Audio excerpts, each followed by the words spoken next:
Hindi ka na po kailangan mag-research pa kung totoo ang sinasabi ni Propeta Juan sa kapanahunan natin ngayon, ang pang-apat niyang hula or babala sa atin na malapit nang bumalik ang ating Panginoon. The scorching heat. The fourth angel pours out his bowl, causing scorching heat from the sun, leading to severe pain and blasphemy. Ang revelation na ito ay nasa chapter 16, verses 8 to 9 ng ating Biblia.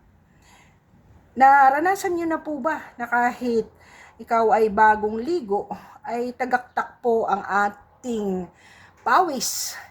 Kahit po naka-aircon tayo at naka-electric fan pa, ay iba po ang ating pakiramdam sa init ng panahon ng ating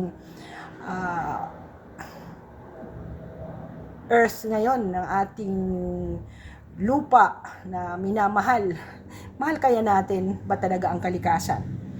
So, ano po yung mga global warming na mataas po ang countries na masasabi natin na geographically ang climate at ang economic conditions dito ay talagang iba kaysa sa normal, at magugulat ka na pag ni-research mo further ang mga countries na ito na apektado po, ay wala po silang Diyos, o kaya ang kanilang pananalig sa Diyos ay parang hindi po aligned sa doktrina at teachings ng Biblia. Ito po ay nasa Chad. Due to increasing temperatures, variable rainfall, and conflict, ang Chad is one of the most vulnerable countries in the world na apektado po ng global warming. Ang pangalawa po ay ang Somalia.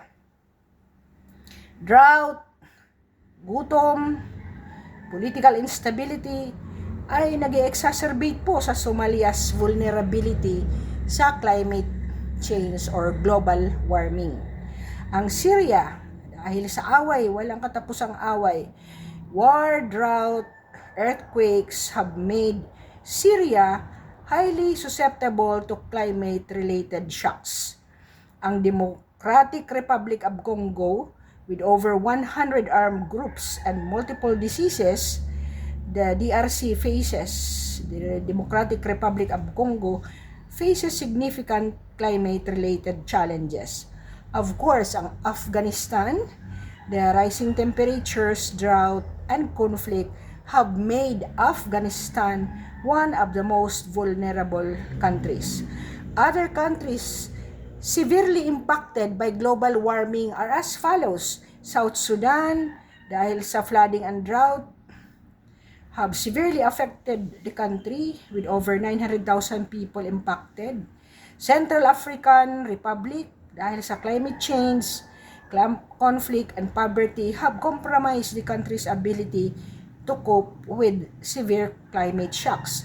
Bangladesh, ang rising sea levels and increased flooding threatening the country's habitability. Ethiopia, dahil sa drought, desertification, and conflict, have made Ethiopia highly vulnerable to climate change. Ang Mali po, experiencing floods and droughts affecting its agriculture and food security.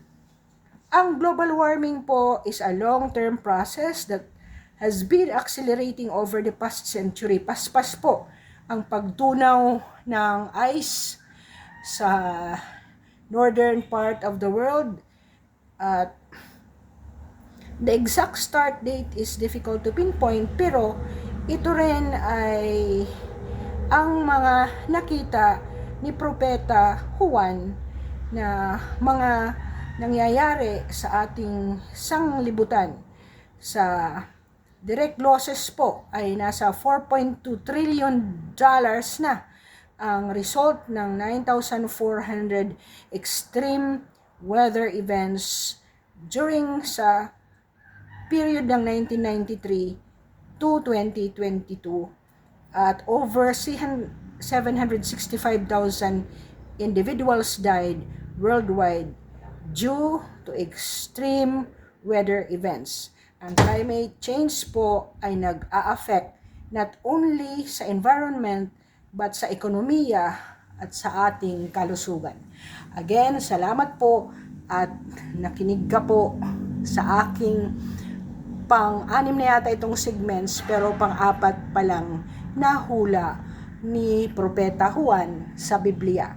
Kaya po, masasabi ko lang doon sa hindi naniniwala sa Diyos, ito po ay nakita, wala pa pong science ng isang propeta na disipulo po ni Hesukristo na ating Panginoon.